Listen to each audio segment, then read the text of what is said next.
దేవునికి మహిమ కలుగునుగాక. ఉదయకాలపు మేల్కొల్పు ప్రార్థనకు మీ అందరికీ కూడా సాదర స్వాగతం తెలియజేస్తూ ఉన్నాం. మరి అందరూ బాగున్నారని, మీ కుటుంబంలో శాంతి, నెమ్మది మీరు కలిగి ఉన్నారని నేను విశ్వసిస్తూ ఉన్నాను. మానక మీ కొరకు మేము ప్రార్థన చేస్తూ ఉన్నాం. ఈ మేల్కొల్పు ప్రార్థన ద్వారా మీ ముందుకి ప్రతి ఉదయమున మేము రావడానికి గల కారణం ఏమిటంటే, ఉదయముననే దేవుని యొక్క వాక్యమును దేవుని యొక్క మాటను మీకు పరిచయం చేయాలని, ఈ మాట ద్వారా మీ దినచర్యలు ప్రారంభించబడాలని, మరి ఒక ఉన్నతమైన ఆలోచనతో ఈ యొక్క మేల్కొల్పు ప్రార్థనని ప్రారంభించి ఉన్నాం. ప్రియ సహోదరుడా, సహోదరి, ఈ తెల్లవారుజాముననే లేదా ఉదయకాల సమయముననే మరి మన యొక్క ఆలోచన చాలా స్వచ్ఛముగా ఉంటుంది. మన యొక్క ఆలోచన చాలా ప్యూర్గా, అంటే ఏ విధమైనటువంటి అలజడి లేకుండా, ఏ విధమైన ఒత్తిడి లేకుండా, ఏ విధమైనటువంటి ప్రెజర్ అనేది, అంటే ఏ విధమైన ఆ ప్రెజర్ని తీసుకోకుండా మరి స్వేచ్ఛగా ఉంటుంది. కాబట్టి ఈ ఉదయకాల సమయంలో మనము చేసే ఆలోచనలు, ఉదయకాల సమయంలో మనం చేసేటువంటి ప్రణాళికలు మరి విజయము సాధించడానికి మనకి సహాయపడతాయి.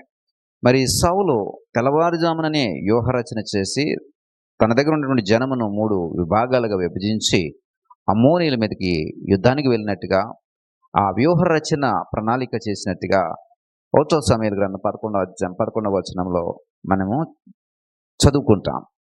అంటే ఉదయకాలముననే ఈ వ్యూహ రచన, ఆలోచన విధానం చాలా పదునుగా ఉంటుంది.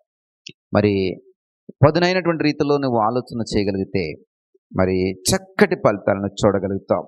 ఒక ఐడియా జీవితాన్ని మార్చివేస్తుందని ఒక వ్యాపార సంస్థ అడ్వర్టైజ్మెంట్ చేస్తూ ఉంటుంది. ఏంటండి, ఒక ఐడియా జీవితాన్ని మార్చివేస్తుందని. ఇలాంటి ఐడియా అంటే ఆలోచన. ఈ ఆలోచన మరి నీకు సరైనటువంటి ఆలోచన తట్టాలి అంటే, సరైనటువంటి ఆలోచన మరి నీకు రావాలి అంటే ఎప్పుడు ఆలోచన చేయాలి, ఎప్పుడు ఆలోచనకి నువ్వు మరి పదును పెట్టాలి, ఎప్పుడు ఆలోచించడానికి నువ్వు టైం కేటాయించాలంటే మరి తెల్లవారుజాముననే నీవు వ్యూహ రచన లేదా ఆలోచన చేయగలిగితే బ్రతుకును మార్చేటువంటి ఆలోచనలు నీ జీవితంలోకి వస్తాయి. జీవితాలను మార్చే ఆలోచన నీ జీవితంలోకి వస్తాయి. మరి భవిష్యత్తును తీర్చిదిద్దగలిగే ఆలోచనలు నీ జీవితంలోకి వస్తాయి. మరి అభివృద్ధిదాయకమైనటువంటి ఆలోచనలు నువ్వు ఉదయకాలముననే ఆలోచన చేయగలుగుతావు.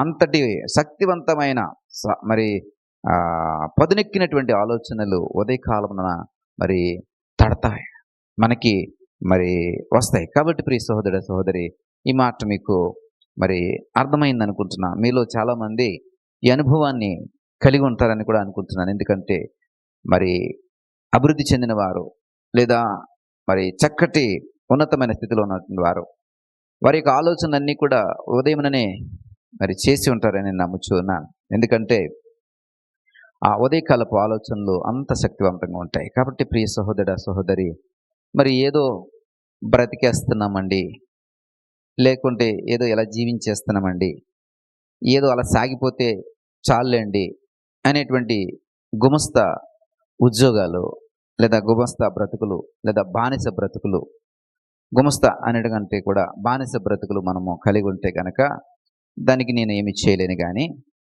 ఇవ్వబడినటువంటి జీవితాన్ని గొప్పగాను, ఉన్నతంగాను, గొప్ప ఆలోచనలతో ఫలభరితంగాను మార్చుకోవాలనుకుంటే మాత్రం ఖచ్చితంగా నీ వ్యూహ రచన తెల్లవారుజామున చేయి.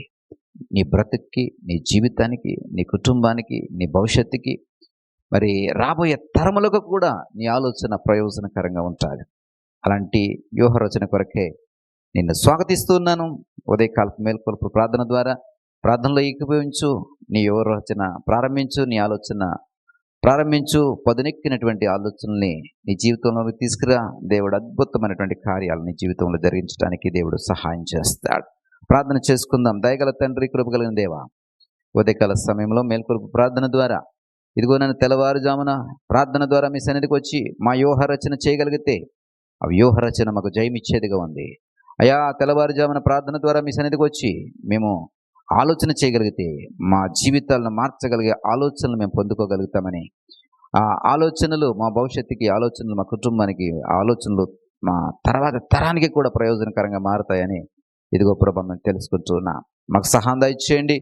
మాకున్నటువంటి ఆ యొక్క బద్ధకమును సోమరితనాన్ని విడిచిపెట్టి ఉదయముననే తెల్లవారుజాముననే లేచి ఆలోచించుటకును ఇదిగో ప్రణాళికను సిద్ధపరచుకోవడానికి, భవిష్యత్తును మార్చుకోవడానికి, జీవితాన్ని మార్చుకోవడానికి మాకు సహాయం దయచేయండి. కృప చూపించండి. మహిమ ఘనత ప్రభావం మీరే పొందుకొనమని యేసు వారి నామమును బట్టి ప్రార్థించి వేడుకుంటున్నాం పరమ తండ్రి. ఆమేన్.